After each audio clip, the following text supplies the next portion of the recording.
So Bad Boys Ride or Die is the newest addition to the Bad Boys franchise, and honestly, after Bad Boys for Life, I actually thought that the Bad Boy franchise was over, but however, there's always seems to be this thing where, when they have a completed story, they somehow try to tack on more even though they don't need to.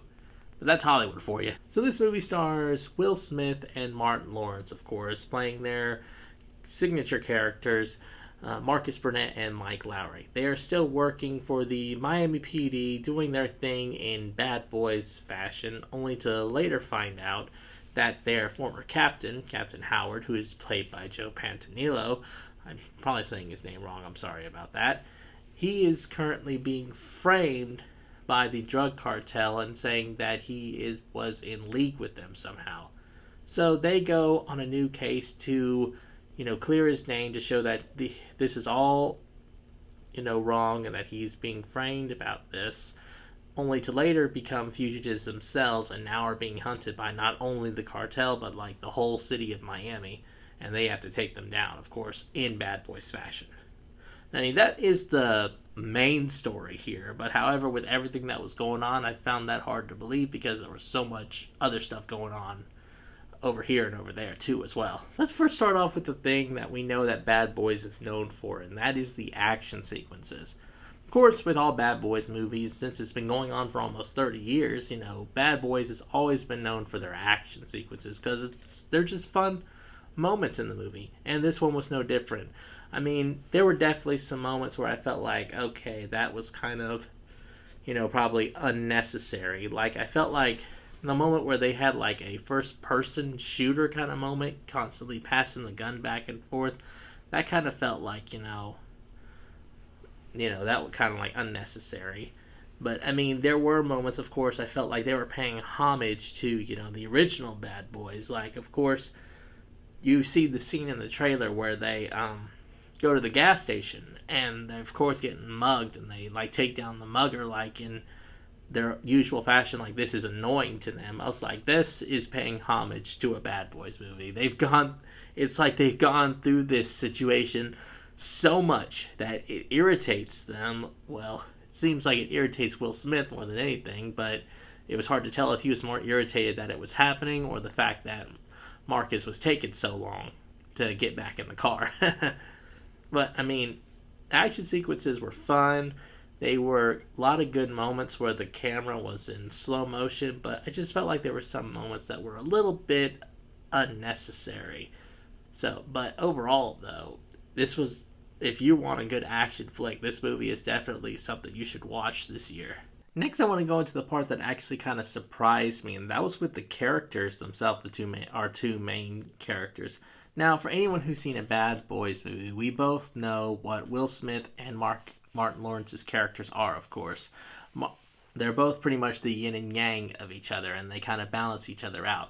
Marcus Burnett is, of course, the family cop. He has a family to look after. He's the family man. He's always been the family man since like the start of this franchise. And then on the other side, you have Will Smith, Mike Lowrey. He's the model pretty boy player, always driving the nice cars, always looking cool, always want to run down, looking for the bad guys, and he like gets a thrill on that. I mean, that's what it's been since like the start.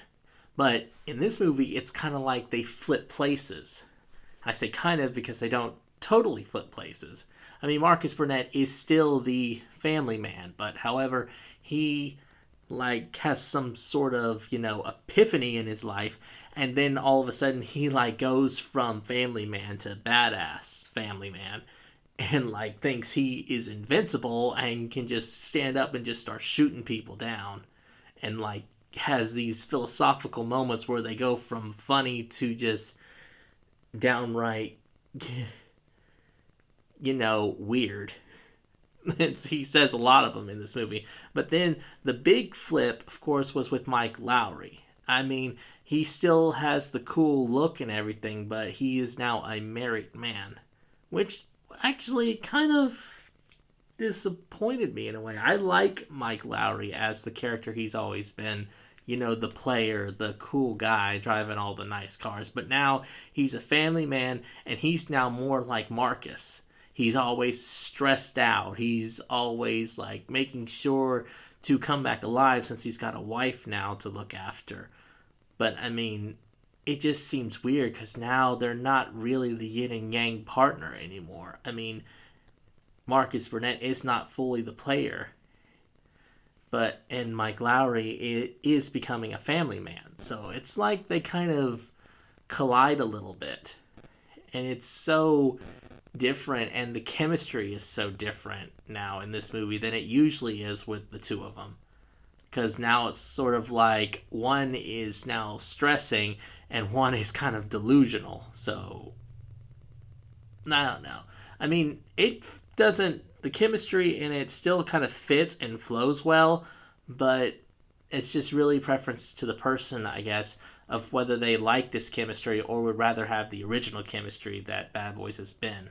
Now, finally, let's get into the problems with this movie, because boy, does this movie have problems, and it's all with the story at that. I mean, this plot, like I said, is about, of course, their former captain being framed by these people saying that was once in association with the drug cartels and them going to clear his name. But with the way the movie plays out, it's like that's the main story, and then we're going to go on a bunch of other side stories here and there, because there are like moments where it's side story, and then we're back on the main course, side story again, back on the main side story, back side story. It's like a bunch of different things happening where you're thinking like, why was that even added? What point was there to that? Because I'm like, wow, this movie cannot stay on track to save its life. And Bad Boys usually kind of follows a straight line. Yes, there are moments where they go undercover, but it skews back onto the main storyline, and it shows that it actually has a point. This one, it skews off the main storyline and then just puts a pin right there. It's like, that's over. Now let's go back here, and then we're gonna side story here, pin that there, and it's like it cannot stay on course at all. Plus, not to mention, it brings out a bunch of different people. It's like, it doesn't just bring out just, the Miami PD or the FBI. It brings out, the U.S. Marshals and all the people from, Miami and their gangs, trying to, go after Mike Lowrey and Marcus Burnett. I mean, and plus the plot line is predictable. It's very predictable. The way this movie is shot, you could see where it goes a mile away and find out who the villain is. I mean, it's like you see moments where they're talking to somebody, then all of a sudden they're in trouble. And you see them talking to somebody again, all of a sudden they're in trouble. You're like, well, that's not predictable at all. So, I mean, usually when it comes to these movies, we knew who the villain was, like, right away. But when you're trying to hide a villain and, like, trying to get the audience to think, this is not the way to do it, by shooting it like this in a way we can pretty much guess who it was, setting them up right away after one point when you're trying to get to a big reveal. I mean, the plot is extremely predictable and very flawed at that. Honestly, Bad Boys Ride or Die, it really seems like a Bad Boys movie that really wasn't needed at all. I actually liked Bad Boys for Life and how it ended. I mean, it gave us a complete story with, Mike, conquering his past and,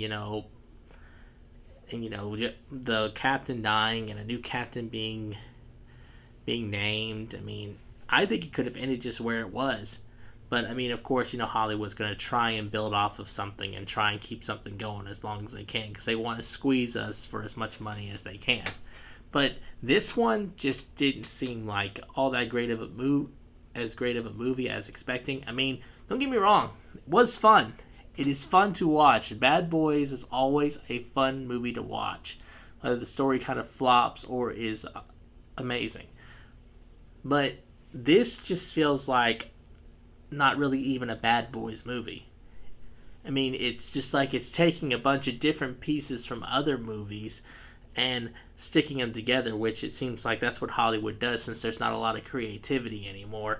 And they just threw Will Smith and Martin Lawrence in there. It's like, here's your new Bad Boys movie. I mean, that's what it felt like to me. I mean, still entertaining to watch, but not what I would say like is a needed addition to this franchise. So Bad Boys Ride or Die, I'm going to give it a C. I know what I'm going to do when it comes for me, and I'm in the mood for it, and that's watch it on a streaming service. Alright, so Bad Boys Ride or Die, if you guys have seen it, please comment here down below what your thoughts were on it. Also, what is your favorite Bad Boys movie from the Bad Boys franchise? Is it this one or one of the previous three? I don't know. Please let me know in the comments. Also, if you like my other reviews, please check them out also here on my channel. And always remember to stay epic.